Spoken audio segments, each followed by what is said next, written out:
যে ব্যক্তি 4 রাকাত পড়ল, 4 রাকাত নফল আছে আসরের নামাজের আগে আর আজানের পর আর ইকামতের আগে, যদি 4 রাকাত কেউ পড়তে পারে তাহলে তার উপরে অবিরাম আল্লাহ রহম, আল্লাহ করুণা বর্ষণ হবেই হবে। তো আবু দাউদে 1271 নম্বর হাদিস।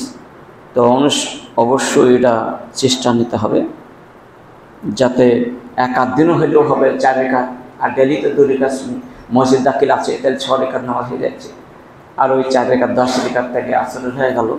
এটা পড়ার প্রচেষ্টা নিতে হবে আমাদেরকে।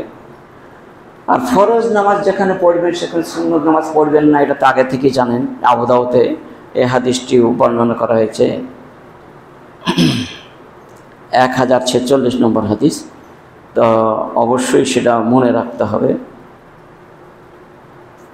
যে ফরজ নামাজ যেখানে হয়ে গেল, আজ জুমার দিনে হয়তো কোনো রকমের প্রচুর লোক হয় যার জন্য হয়তো করতে পারেনি, অগত্যে নিরুপায় হয়ে পড়বেন, কিন্তু অন্যদিন তো অবশ্যই সময় পাওয়া যাচ্ছে বা জায়গাও অনেকটাই থাকে, সেদিন পড়ার চেষ্টা নেবেন, প্রচুর নেকি বেশি পাবে।